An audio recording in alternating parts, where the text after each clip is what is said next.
102.3 விவித் பாரதி தமிழகம் கதைப்போமா நிகழ்ச்சி. நம்ம நிகழ்ச்சியோட சிறப்பு விருந்தினர் டாக்டர் சிவ உமையாள் பிரேமாவதி அவர்கள் கூட பேசிட்டு இருக்கோம்.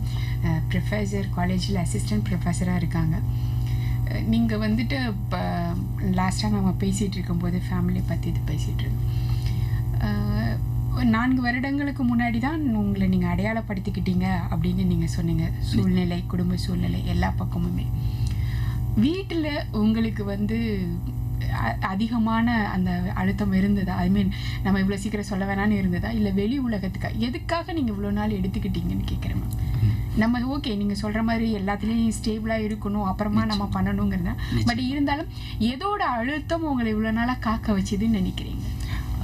எதோட அழுத்தம்னா அந்த குடும்ப சூழல் தான். இப்போ குடும்ப சூழல்னு பார்க்கும் பொழுது அம்மா கஷ்டப்படுறாங்க, அண்ணா கஷ்டப்படுறாங்க அப்படின்னும் பொழுது இப்போது நம்ம சொன்னோம்னா அவங்களுடைய மனநிலை எப்படி இருக்கும், அந்த ஒரு ஃபீல் எனக்குள்ளே இருந்துக்கிட்டே இருந்தது. அதாவது நான் டோட்டலாக மாற போகிறேன்னு நீங்கள் சொன்னீங்க. மாற போகிறேன், நான் வந்து டோட்டலாக மாற போகிறேன்றதை காட்டிலும் நான் வந்து ஒரு திருநங்கை, நான் என் மனதளவிலே நான் ஒரு பெண் அப்படின்ட்டு நான் வந்து அதை சொல்கிறதுக்கு வந்து எனக்கு வந்து ஒரு தயக்கம் இருந்தது. ஏன்னா இதில் எனக்கு ஒரு டவுட் இருங்க, 4 வருஷத்துக்கு முன்னாடி தான் அப்போ வீட்லேயே நீங்கள் ஃபுல் சொல்லவே செஞ்சீங்க? இல்லை, அதாவது சிறு வயதுலேருந்து எல்லாருக்குமே தெரியும் நான் வந்து ஒரு பெண் தன்மை உள்ள ஒரு குழந்தை அப்படின்றது எல்லாருக்குமே தெரியும். சின்ன வயசுல சொந்தக்காரங்கெல்லாம் வந்து பார்த்தீங்கன்னா ஒரு சில பேர் கேலி கிண்டல் பண்ணுவாங்க, அந்த தகாத எண் வைத்து சொல்லுவாங்க. அதனால எனக்கு வந்து கொஞ்சம் அந்த குடும்பத்தில் வந்து கொஞ்சம் அந்த இது வந்தது. எல்லாரும் உன்னை கிண்டல் பண்றாங்க, நீ இப்படி நடந்துக்காத அப்படின்ற அந்த ஒரு எண்ணம் எல்லாருக்கும் வரும். பெற்றவர்கள் என்றால் கண்டிப்பா நிச்சயமா நம்ம குழந்தை மாறுதுன்னா யாராலையும் தாங்கிக் கொள்ள முடியாது. குழந்தைங்களை மத்தவங்க கிண்டல் பண்றாங்கன்றது வந்து நிச்சயமா ஒரு தாயால தாங்கிக்க முடியாது. ஸோ அப்போ அதற்கு வந்து நாம இடம் கொடுக்கலாமா? இருந்தாலும் எங்களுடைய நடை, உடை, பாவனை, செயல்கள் எல்லாமே வந்து பெண் சார்ந்ததாகவே தான் இருக்கும்.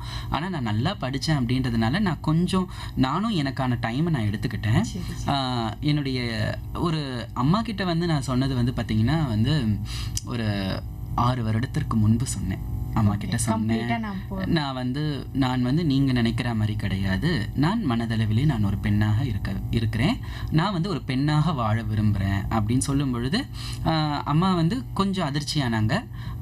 அதுக்கப்புறம் கொஞ்ச நாள் சொன்னாங்க, எதுவாக இருந்தாலும் நீ வந்து இப்படியே இருந்துரு, நீ நல்லா படிக்கிற, கோயில் குளம்னு நீங்கள் நல்லா போகிற, என் பிள்ளை இப்படியே இருந்ததுன்னா எனக்கு சந்தோஷம், நீ வழி மாறி போயிடக்கூடாதுன்ற ஒரு பயம் இருந்தது. அதாவது என்னதான் உங்களுக்கு மனசளவுல நீங்க இருந்தாலும் பட் வெளி உலகத்துக்கு நீ பையனாவே இருந்துருன்னு தான் சொல்றாங்க. அப்படின்னு தான் அவங்க சொன்னாங்க. பட் அது ஒரு ஸ்டேஜுக்கு மேல வந்து நமக்கு ஒரு ப்ரெஷர், ஒரு மனதளவுல நமக்கு ஒரு அழுத்தம் அது வரும். நம்ம வந்து இல்ல வாழ்ந்துடணும், எப்படி வந்து ஒரு முட்டைக்குள்ள வந்து அந்த ஒரு குஞ்சு வந்து வெளியில வர தவிக்குதோ அது போல நாமளும் ஒரு அந்த சிறைக்குள்ள இருந்து வெளியில வரணும்னு நினைப்போம். எவ்வளவு விஷயம் நமக்கு பிடிச்ச மாதிரி பண்ணாலும் நானா இல்லையேன்ற ஒரு ஏக்கம் எனக்குள்ள இருந்துகிட்டே இருந்தது. எல்லா இடத்துலயும் சாதிச்சு ஒரு சந்தோஷத்தை நான் பெற்றுட்டு வந்தாலும் அந்த ஒரு தனிமை எனக்குள்ள இருக்கக்கூடிய ஒரு கேள்வி, நீ என்னவா நீ வாழ்ந்துகிட்டு இருக்க அப்படின்னு வரும்பொழுது ஒரு ஸ்டேஜுக்கு அப்புறம் நம்ம வந்து சரி நம்ம துணிஞ்சு வாழலாம், நம்ம சொல்லியே வாழலாம் அப்படின்னும் பொழுது எங்களுக்கு அந்தளவுக்கு சொந்தக்காரங்கன்னு சொல்ல முடியாது. பட் நெருங்கிய சொந்தத்தில் இருக்கிறவங்களும் கொஞ்சம் ஃபீல் பண்ணாங்க, இப்படி நான் மாறிடுவேனோ, இப்படி நான் போயிடுவேணும்.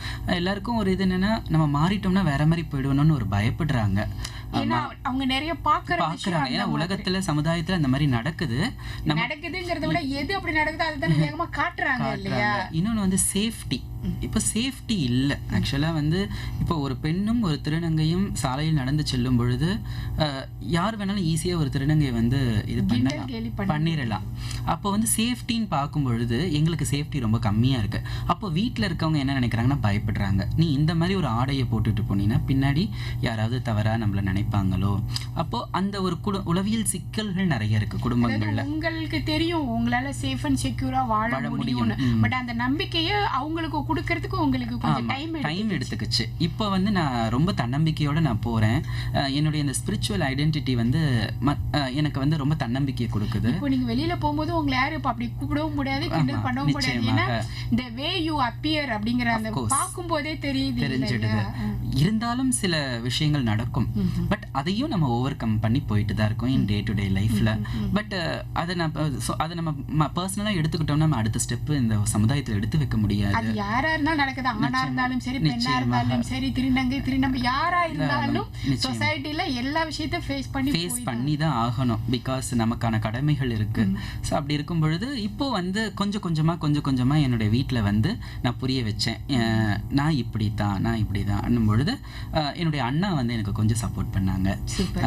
புரிஞ்சுக்கிட்டாங்க இவங்க இப்படித்தான், இவங்களால இதுக்கப்புறம் வந்து நாம சொல்ற மாதிரிலாம் மாற முடியாது, அவங்களுடைய நிலையில தான் அவங்க கரெக்டாக வாழ்ந்துட்டு இருக்காங்க. ப்ளஸ் நான் எல்லாத்துலேயுமே நான் சாதிச்சுக்கிட்டே வர்றதுனால அந்த சாதனை வந்து அவங்களுக்கு இன்னும் வந்து ஒரு அக்செப்டன்ஸை கொடுக்க வச்சிருக்கு.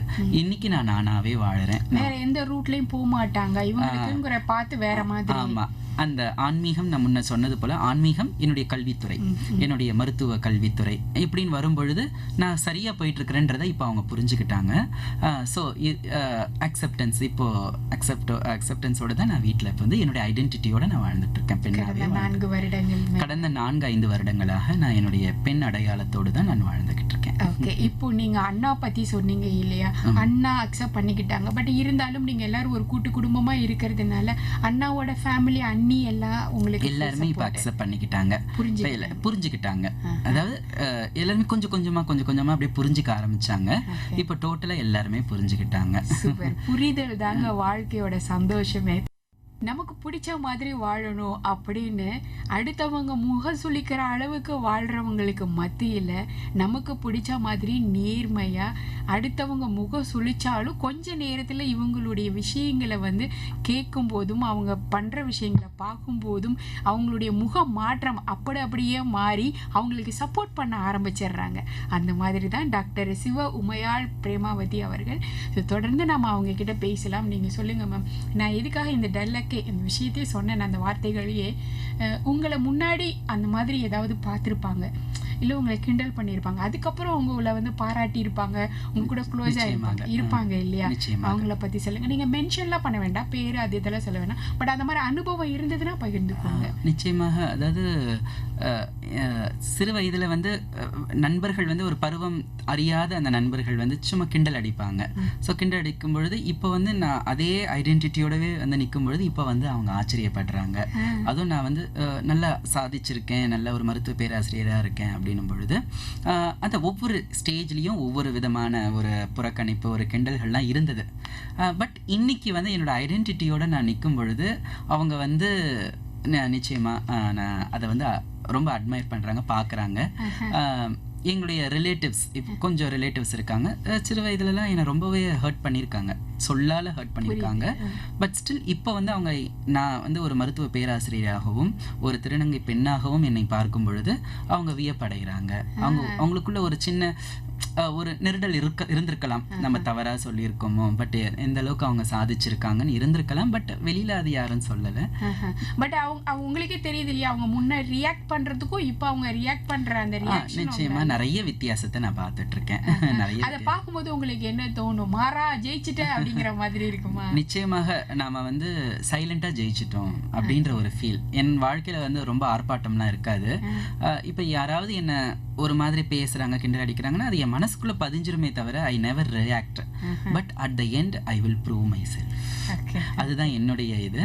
ஸோ அதன்படி நான் ப்ரூவ் பண்ணிட்டேன், நான் ஜெயிச்சிட்டேன், உங்களுடைய எண்ணங்களுக்கு ஆப்போசிட்டா நான் வந்து நிக்கிறேன் அப்படின்ற ஒரு பெருமை எனக்குள்ள இருக்கு. Super ma'am. ஒரு படிப்போட எண்டே வந்து PhD பண்றதா அப்படின்னு சொல்லுவாங்க, அதுவே நீங்க கம்ப்ளீட் பண்ணிட்டீங்க. பட் இருந்தாலும் என் கேள்வியை நான் வைப்பேன், இன்னும் என்னென்னலாம் இந்த படிப்புல நீங்க பண்ணணும்னு நினைக்கிறீங்க? ஆக்சுவலாக வாய்ப்புகள் இருக்குது. இப்போ கூட பார்த்தீங்கன்னா டிஎஸ்டி இன்ஸ்பயர் அவார்டு வாங்கியிருக்கேன். வெளிநாடுகளுக்கு சென்றோமே என்றால் போஸ்ட் டாக்டரல் ஃபெல்லோ பண்ணலாம். பட் நான் வந்து போதும், நம்ம இதுக்கப்புறம் இப்போ போஸ்ட் டாக்டரல் ஃபெல்லோன்னு போனாலும் அங்கே ஒரு ஆராய்ச்சி தான், அது வெளிநாடுல தங்கி பண்ணணும். ஒரு 2 வருடம் 3 வருட காலங்கள் நிறைய பேர் வெளிநாடுக்கு போகணும்னு சொல்றாங்க. பட் இன்னும் நான் அதற்கு என் மன ரீதியாக நான் தயாராகவில்லை. ஸோ இன்னும் இருக்கு, அந்த போஸ்ட் டாக்டரல் ஃபெல்லோ இருக்கு. பட் PhDன்றது it is the extreme. So அது போதும். பட் நான் எதுவா வரணும்னு நினைச்சேனோ அதுவா நான் வந்துட்டேன். நான் வந்து ஒரு மருத்துவ பேராசிரியா, பர்டிகுலர்லி நான் விரும்பி படிச்ச படிப்பு ஹியூமன் அனாட்டமி. அதுல நான் இன்னைக்கு வந்து உதவி பேராசிரியா இருக்கிறதுன்றது எனக்கு ரொம்ப நிறைவு கொடுக்கிறது. நீங்க அந்த போஸ்ட் ஃபெல்லோ பண்றதுக்கான வாய்ப்புகள் பின்னாடி இருக்கா? இருக்கு, எப்ப வேணாலும் நம்ம பண்ணலாம். நம்ம அப்ளை பண்ணோம்னா நிச்சயமா கிடைக்கும். ஆனா நீங்க எப்படி ஒன்னொன்னையும் வந்துட்டு அதுக்கான அந்த டைம் கொடுத்து பண்றீங்க இல்லையா? நிச்சயமா. அந்த ப்ரீ பிளான் அப்படிங்கிறது எப்படி நீங்க எப்படி பிளான் பண்ணி பண்றீங்க எல்லாத்தையும்? அது அது எண்ணங்கள் தான். நம்ம இது செய்யணும், இதை முடிக்கணும், அது வந்து ஒரு நமக்குள்ள வந்து ஒரு இதை தூண்டிக்கிட்டே இருக்கும். அது வந்து எனக்கு அந்த அந்த இது மட்டும் ரெஸ்ட்லெஸ்ஸாக இருப்பேன் நான். ரெஸ்ட்லெஸ் இந்த சென்ஸ் எப்படின்னா, நம்ம பண்ணணும், நம்ம இதை சாதிக்கணும், இந்த பீரியடுக்குள்ளே நம்ம இதுவாகிடணும்.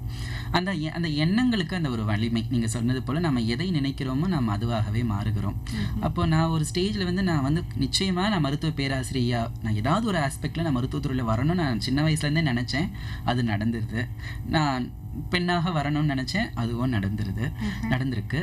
ஸோ ஆக நம்ம அடுத்து என்னவாக உங்களுக்கு அடுத்து என்ன ஆசைகள்லாம் இருக்கு? இது ஆசைகள்னு சொல்ல முடியாது, நம்மளுடைய டேலண்ட்ஸ். ஆக்சுவலாக நான் சின்ன வயசுலேருந்து நிறைய இந்த டேலண்ட்ஸ் இருந்தாலும் எனக்கு வெளியில் போய் நான் ஷோ பண்ணுறதுக்கு எனக்கு ஊக்குவிப்பும் கிடையாது, எதுவும் கிடையாது. நான் எந்த காம்படிஷன் பண்ணாலும் தனியாகவே தான் போயிட்டு வரணும். ஸோ ஆக அப்புறம் படிப்புன்னு வரும்பொழுது அதில் கான்சென்ட்ரேட் பண்ணும்பொழுது என்னால் சில இதிலலாம் வந்து செயல்பட முடியல. பட் இப்போ அதுக்கான ஒரு சான்ஸாக நான் நினைக்கிறேன். அந்த சொற்பொழிவுன்றது அதற்கான ஒரு சான்ஸாக நான் நினைக்கிறேன். ஆன்மீக சொற்பொழிவு, தன்னம்பிக்கை சொற்பொழிவும் பிற்காலத்தில் கொடுக்கலாம் அப்படின்ற ஒரு எண்ணங்களும். உங்களுக்கு இந்த ஆன்மீக சொற்பொழிவை இப்படி பண்ணலாம், உங்களுக்கு அந்த மாதிரியான அந்த ஒரு குரு இது இருக்கு அப்படின்னு உங்களுக்கு சொன்னது யாருமா? அதாவது நான் நிறைய பேர்கிட்ட பேசுவேன், கொஞ்சம் தத்துவ ரீதியாகவும் பேசுவேன். யாராவது கொஞ்சம் மென்டலி அப்செட் ஆகிறாங்க, குடும்ப ரீதியாக ஏதோ பிரச்சனை வந்ததுன்னா என்கிட்ட சஜஷன் கேட்பாங்க. நான் கொஞ்சம் நல்லா பேசுவேன், நான் நல்லா பேச விட்டால் நல்லாவே பேசுவேன். ஸோ அப்போ நிறைய தன்னம்பிக்கையோட அந்த இதெல்லாம் சொல்லும் பொழுது, நீ ஏன் சொற்பொழிவாளராக ஆகக்கூடாது? இப்போ நாங்கள் நண்பர்களோட கோயிலுக்கு டூருக்குலாம் போகும்பொழுது கோயிலுங்களுக்குலாம் போகும். அப்போ வந்து அந்த கோயிலை பற்றிலாம் நான் நிறைய சொல்லுவேன். எதற்காக இதை பண்ணுறாங்க, எதற்காக இதை பண்றாங்க, இதற்கு பின்னாடி இருக்கக்கூடிய அறிவியல் என்ன இல்லைங்களா? இப்ப கொடிமரத்தாண்ட தான் விழுந்து கும்பிடணும்னா அதற்கான அறிவியல் என்ன அப்படி சொல்லும் பொழுது என்னுடைய நண்பர்கள் சொல்லியிருக்காங்க, என் கூட வந்தவங்க சொல்லியிருக்காங்க, நீங்க இதெல்லாம் ஏன் ஒரு சொற்பொழிவா பண்ணக்கூடாது, 4 பேருக்கு ஏன் இதை தெரிவிக்க கூடாது, ஏன் யூடியூப்ல போடக்கூடாது, அது மாதிரி நிறைய பேர் சொல்லுவாங்க. பட் அதற்கான ரைட் டைம் இப்போ வந்திருக்குதுன்னு நான் நினைக்கிறேன். இப்போ நான் சொற்பொழிவாளரா நம்ம என்னென்னலாம் நம்ம கத்துக்கிட்டோமோ அதெல்லாம் நான் வந்து இப்போ வந்து மக்களுக்கு நான் சொல்றேன். நான் என்னென்னலாம் ஆச்சரியப்பட்டனோ தெரிஞ்சுக்கிட்டீங்களா அதெல்லாம் இப்போ நம்ம சொல்றோம். ஸோ அது எனக்கு இன்னொரு ஒரு ஹாப்பினஸை கொடுக்குது. வாழ்க்கை அப்படிங்கிறது ஒரு சவாலான விஷயம் நமக்கு தெரியும். ஒவ்வொரு நாளையும் இந்த சவாலோட சமாளித்து வாழ்றதுல தான் சுவாரஸ்யமாக இருக்குது. முக்கியமாக ஆண் பெண் வாழ்க்கை அப்படின்னா அது சாதாரணமாக போயிடும்.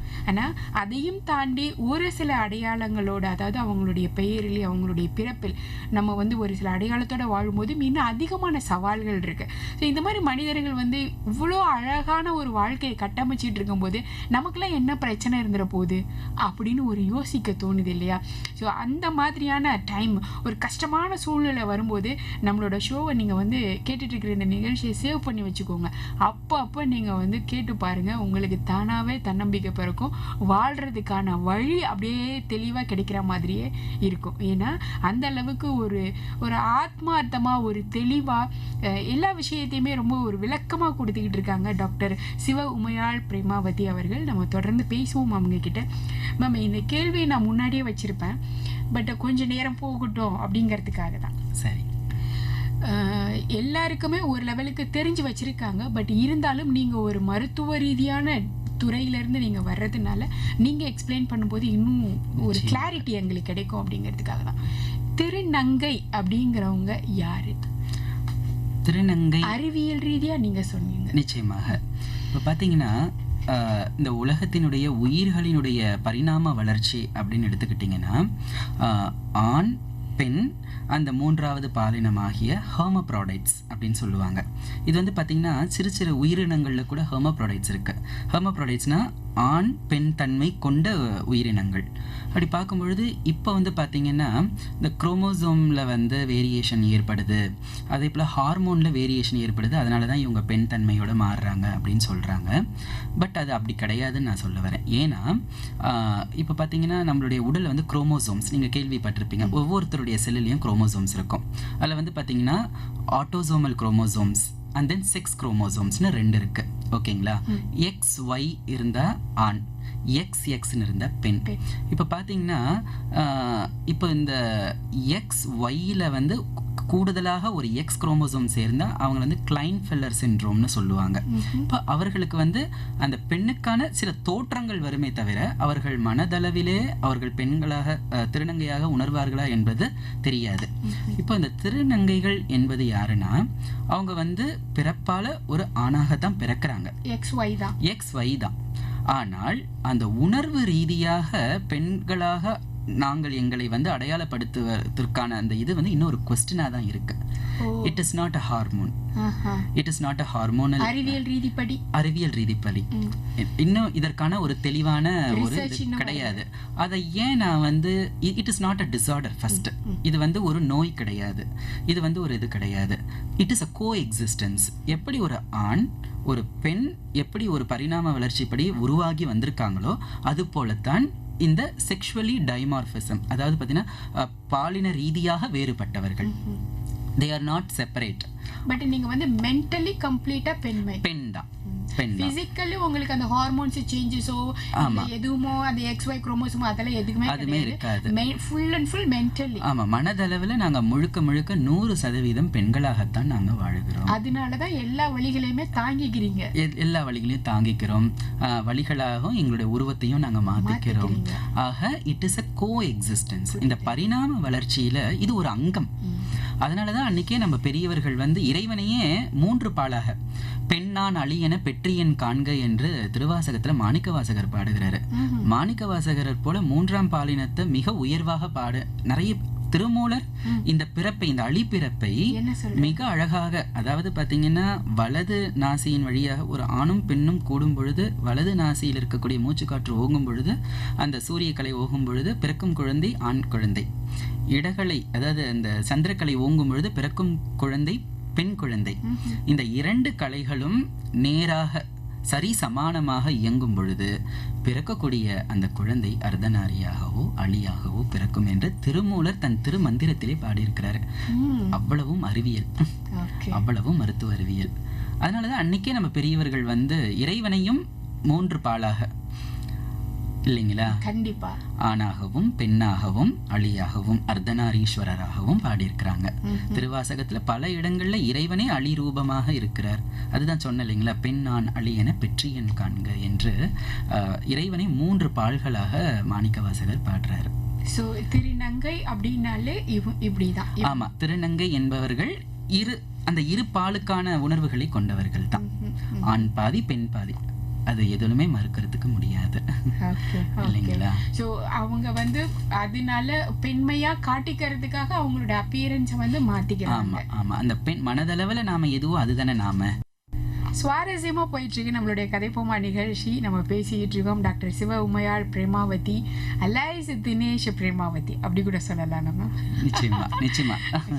நீங்க சொல்லுங்க, அதாவது இந்த ஒரு திருநங்கை நீங்க மாறுறதுக்கு காலங்கள் எடுத்துக்கிட்டீங்க, உங்களை அடையாளப்படுத்துறதுக்கு பல வருடங்கள் எடுத்துக்கிட்டீங்க. இப்படியெல்லாம் ஒன்னொன்னுமே நீங்க பிளான் பண்ணிட்டே வர்றீங்க இல்லையா. இந்த திருமணம், அதுக்கப்புறம் குழந்தைகள், அதை அவங்கள நீங்கள் தத்து எடுத்துக்கிற மாதிரி இல்லை நீங்கள் வளர்க்குற மாதிரி உங்களுக்கு அந்த ஏதாவது ஐடியாக்கள்லாம் இருக்கா மேம்? நீங்கள் நல்லா படிச்சுட்டீங்க, நல்ல வேலையில் செட்டில் ஆகிட்டீங்க, உங்களுக்கு பிடிச்ச மாதிரி எல்லாமே ஒரு லெவலுக்கு வந்துட்டீங்க இல்லையா, அதனால நான் கேட்குறேன். இப்போ பார்த்தீங்கன்னா திருமணம் வாழ்க்கை துணை என்பது அது வந்து எல்லாருடைய ஒரு அத்தியாவசியம். எப்படி ஒரு ஆணுக்கு ஒரு பெண் துணையோ ஒரு பெண்ணுக்கு ஆண் துணையோ அது போல் ஒவ்வொரு திருநங்கை பெண்ணும் தனக்கு ஒரு நல்ல கணவன் வர வேண்டும் என்று தான் நினைப்பாங்க. ஸோ அதுபடி பார்த்தீங்கன்னா எல்லாருக்கும் அந்த பிளான் இருக்குது. அதாவது நாமளும் நம்பக்கூடிய அளவிற்கு ஒரு நல்லவர் வரணும், அவர் நம்மளுடைய நமக்கு ஒரு வாழ்க்கை துணையாக. அந்த துணை என்பது வந்து பார்த்தீங்கன்னா ஒரு மாரல் சப்போர்ட்.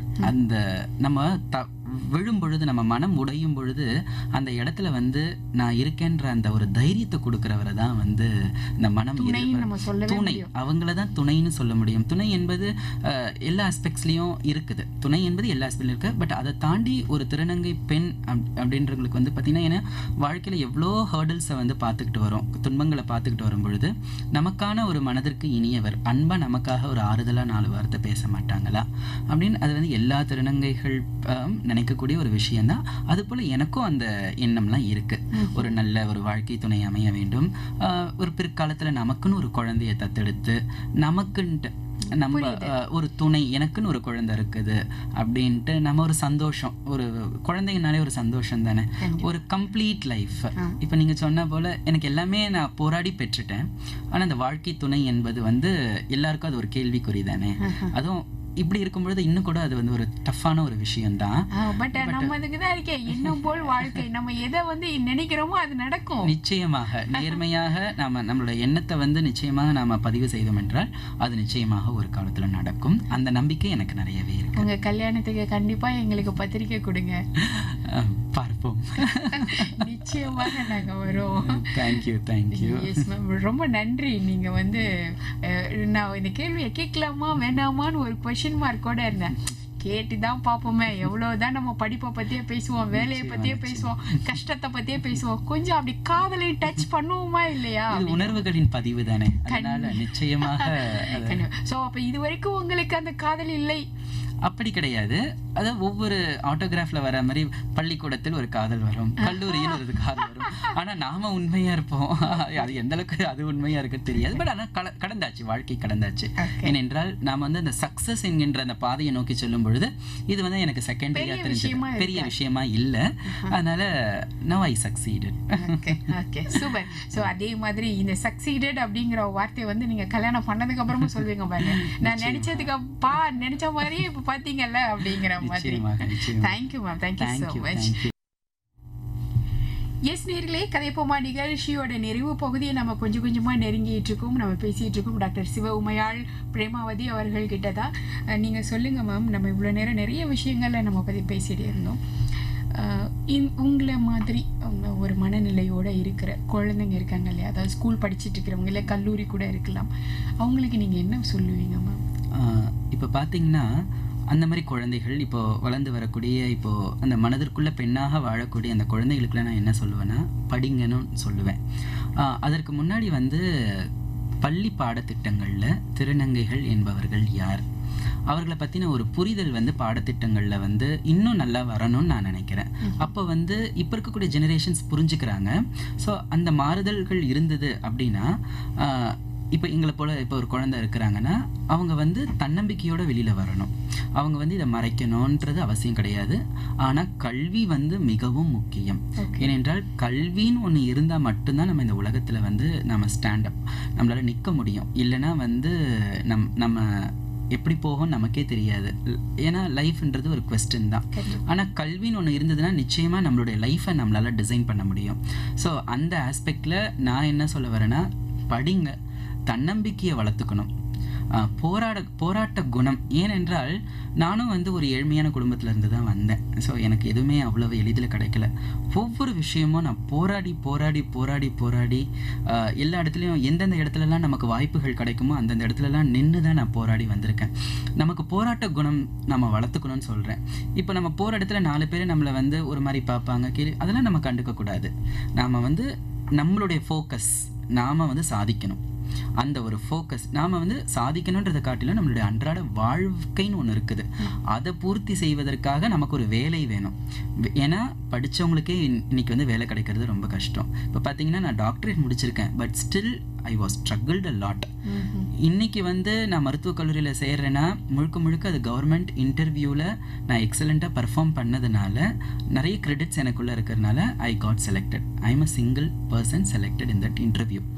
அப்போது நம்மளுடைய டேலண்ட்ஸை தான் வளர்த்துக்கணும், நம்மளுடைய நாலேஜை வளர்த்துக்கணும், போராடணும். நான் என்ன சொல்லுவேன்னா, போராடி ஜெயிங்கன்னு, போராடி வாழ்க்கையில் வெற்றி பெறணும். அதுதான் என்னுடைய வந்து என்னுடைய தனிப்பட்ட ஒரு கருத்து, என்னுடைய அறிவுரையும் கூட. ஆக அந்த பர்சிஸ்டன்ஸ், அந்த பர்சீவியரன்ஸ் இருக்கணும். நாம சாதிக்கணும், நம்ம வெளியில வரணும், அந்த ஒரு தன்னம்பிக்கை. ஓகே, நம்மளுடைய அடையாளத்தை அடையாளப்படுத்தணும் அப்படின்னா அதுக்கு பேக் போன் கல்வி நிச்சயமாக. ஏனென்றால் அது என்னுடைய வாழ்க்கையில அது அனுபவமா இப்ப நான் வாழ்ந்துகிட்டு இருக்கேன். இப்ப எனக்கு கல்வின்னு ஒன்று இருக்கிறதுனாலதான் எல்லாரும் என்ன அக்செப்ட் பண்ணிக்கிட்டாங்க. இல்லைன்னா என்னை யாரும் தைரியமா பேச முடியுது, தைரியமா போக முடியுது. நான் இப்படிதான் உங்களால நிக்க முடியுது, சொல்ல முடியுது, தனிமையா நிக்க முடியுது. இப்ப நான் வெளியில போனாலும் நான் ஒரு குரூப்ஸா நான் இல்லை, நான் தனியா போறேன், நான் தனியா வரேன். ஏன்னா எனக்கு அந்த கல்வி எனக்கு அந்த தன்னம்பிக்கையை கொடுக்குது. என்னால வாழ முடியும், தனியாக வாழ முடியும், ஜெயிக்க முடியும் அப்படின்ட்டு. ஓகே. Okay, super. ஸோ நிறைவா நீங்க சொல்லுங்க, நிறைய பேரை நீங்க பார்த்துருப்பீங்க படிக்கிற காலகட்டத்தில இருந்து, வேலை பார்க்குற காலகட்டத்தில இருந்து. ஸோ நம்மளோட இந்த ஸ்டூடியோவில் இவ்வளோ மணி நேரம் நீங்கள் வந்து ஒரு 1-to-1 ஒரு நேர்காணல் கொடுத்ததை பற்றி உங்களுடைய அனுபவத்தை பகிர்ந்துக்கோங்க. ரொம்ப ஹாப்பியாக இருக்குது. பொதுவாக பார்த்தீங்கன்னா நம்ம ஒரு டிரான்ஸ்ஜெண்டர் ஐடென்டிட்டியோட இத்தனை வருஷமாக நான் வெளியில் வந்துட்டுருக்கேன். என்னுடைய நண்பர்கள் கேட்பாங்க, நீ இவ்வளோ சாதிச்சிருக்க, இவ்வளோ போராடுற, இவ்வளோ கஷ்டப்படுற, ஏன் இன்னும் நீ வந்து இன்னும் வெளியில் வரலை, ஏன் ஒரு மீடியாஸ் அந்த மாதிரி நான் ஏன் இன்னும் காட்டலன்னு கேட்பாங்க. டைம் வில் கம் அப்படின்னு நான் சொல்லுவேன். ஸோ அந்த டைம் வந்து எனக்கு இன்னைக்கு வந்து பார்த்தீங்கன்னா விவித் பாரதி மூலமாக வந்திருக்குதுன்றத நான் ரொம்ப ஹாப்பியாக நான் ஃபீல் பண்ணுறேன். கண்டிப்பாக எனக்கும் வந்து உங்களை ரெஃபர் பண்ணதே ஒரு மருத்துவ உங்களை மாதிரி ஒரு ப்ரொஃபஸர் ஸ்ரீஹரின்னு சொல்லிட்டு தான். ஸோ அவங்க சொன்னதுனால தான் எனக்கே உங்களை வந்து நேர்காணல் பண்ணக்கூடிய ஒரு வாய்ப்பே கிடைச்சிது. நிச்சயமாக, அதுவும் உங்கள் கூட வந்து நான் பேசும்பொழுது இன்னும் எனக்கு ரொம்ப ஹாப்பியாக இருந்தது, ரொம்ப சந்தோஷமாக இருந்தது, ரொம்ப ஜோவியலாக நம்மளுடைய அந்த கலந்துரையாடல் இருந்தது. I am very happy. Thank you so much. நீங்கள் வந்து காலேஜை முடிச்சுட்டு கரெக்டான டைமுக்கு வந்து வேகமாக நம்ம ஸ்டூடியோக்கு வந்து இவ்வளோ நேரம் அமர்ந்து எங்களுக்காக நீங்கள் நேர்காணல், அதாவது உங்களுடைய இன்டர்வியூஸ் ரொம்ப அழகாக கொடுத்ததுக்கு All India Radio Vividh Bharati Tamil FM சார்பா நன்றி. நன்றிகள் நன்றிகள் நன்றிகள். Thank you ma'am.